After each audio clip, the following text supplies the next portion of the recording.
What's going on, everybody? I want to welcome you to Vivid Collectibles. My name is Danny, and tonight I'm going to be talking to you briefly about the brand new Zatanna premium format figure by Sideshow Collectibles. This is the exclusive. They made 1,500 total of these, 500 being the exclusive, 1,000 being the regular, and the exclusive is waitlisted as of right now. This is not something that I was going to really get, but the more I looked at her, the more she won me over. And before I went on waitlist, I decided to pull the trigger on the exclusive. And I got to be honest, I'm really glad that I did. She's got a lot of presence. She's not the biggest statue, but her pose leads her to be nice and stretched. She looks great. And the engineering behind this is really, really great as well. So without much further ado, let's get into the review.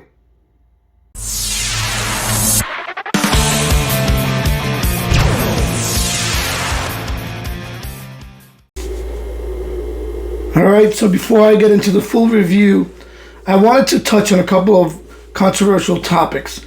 Now, when you see a statue like this, and this pose with the one peg, some YouTube commenters mentioned leaning issues, right? Some collectors thought that this would have a leaning problem. Now, I have example after example of statues where people felt would have some kind of leaning issue, and it really hasn't been a problem. You know, one of them is this Superman call to action. It's very dynamic. He's jumping off. He's on one peg. That hasn't leaned. My Gambit maquette hasn't leaned. The Rogue maquette hasn't leaned. So on and so forth. The Flash premium format didn't lean. And this one feels really solid. The weight distribution is one way they go about this, but also the kind of key that they use to key into that base. It's more like a hexagon. It's not a round peg, so it creates a level of friction. It's not going anywhere. So most of the weight's going to be on the base itself. The figure feels solid, but the base is where most of the weight is at. So I think engineering-wise, it's engineered very well. The other subject we'll get to when we get to the portrait, but let's continue with the review. So the sub base has this very nice ornamentation on it. It's like a bronze. A lot of really nice textures, good colors, very elegant, looks really, really good. And then you have that beautiful mirrored base. Now, Sideshow went with a high quality mirror. I was a little bit skeptical that they weren't going to do that, but this is a nice quality mirror. Obviously, one of the concerns is going to be fingerprints, so this is not something you want to move around and touch too much, otherwise you're going to be wiping it off. Alright, so she keys in right here with what I mentioned was like a hexagonal key. It's in there, it's phenomenal, it's very tight. She sits flush. Her boots have a high gloss, black and blue. Very nicely sculpted, really nicely painted. I mean, you can see all the stitching. Look at the high heel on that. Really nicely sculpted. Very nice job and really good paint job. They're thigh high, so they go up way, way high. Look at the folds and the natural wrinkles. Can't say enough about the quality on this statue. Again, her left boot, same thing, nice highlights. It's almost like a blue, black and blue.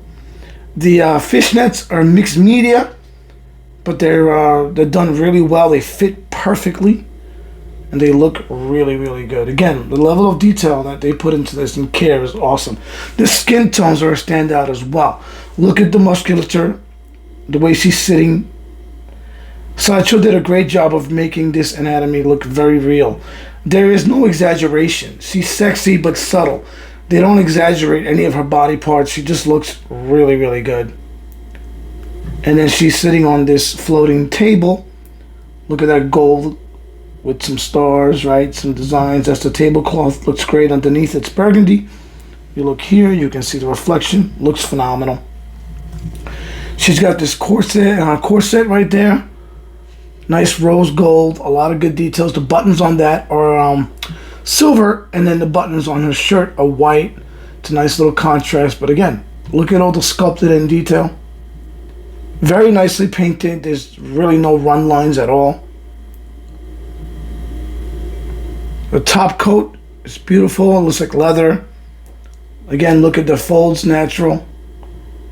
It looks like mixed media, but it's fully sculpted. And then you have that carnation. To me, it looks like a carnation flower. Looks really good. Nice detail. Very nicely painted, very nicely sculpted. Everything's really nicely separated. It's a nice statue. Her sleeves on the jacket, again, look at the creases and the folds, very natural. The shading's in the right places. It's mostly a black with lighter shades of black. Maybe some slight hints of blues, but I don't see many.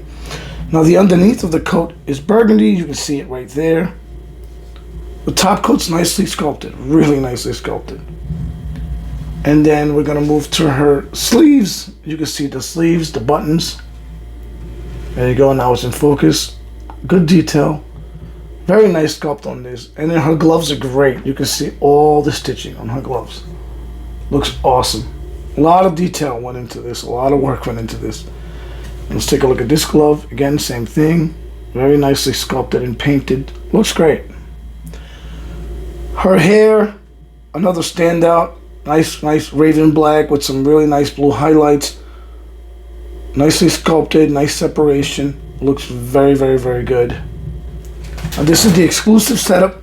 So this has, I believe his name is Fuseli. And they went all out with this. I mean, high gloss on the eyes, really nicely sculpted and painted. The paint job on this and the details are outstanding for a little creature. The nails are done really well. That portrait, that snarl, looks phenomenal. The pointy ears, the highlighted reds with the greens. You can even see the spine, all the details that went into this. I mean, they could have cheaped out. This looks great. Now, in my opinion, this is not an exclusive or bust because she looks great either way, but this exclusive does add something to it, and it is nicely painted and sculpted, so you are getting something. Now, this is the regular configuration. Nice top hat with the velvet red inside. Sculpted nice. Looks great. Same thing with that hand and the gloves. Very nicely sculpted. Again, it's not exclusive or bust. You get the regular, you're getting a hell of a statue. So let's get to the elephant in the room. Her portrait, I think it's really, really nice. I can, however, still see some hints of Michael Jackson. I think it's the nose mostly, but otherwise, she's really, really beautiful. Look at the makeup. She's got gold above the eyelashes. Nice eyebrows, great eyelashes, nice blue eyes.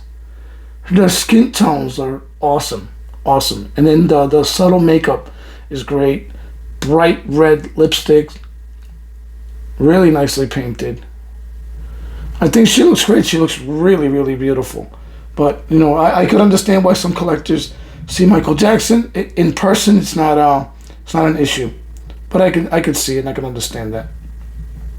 Now when you put it together, she's really comes in, the body's one piece. You're attaching this hand and then the portrait as far as the body goes, and obviously you're keying her into the base, which is one piece as well.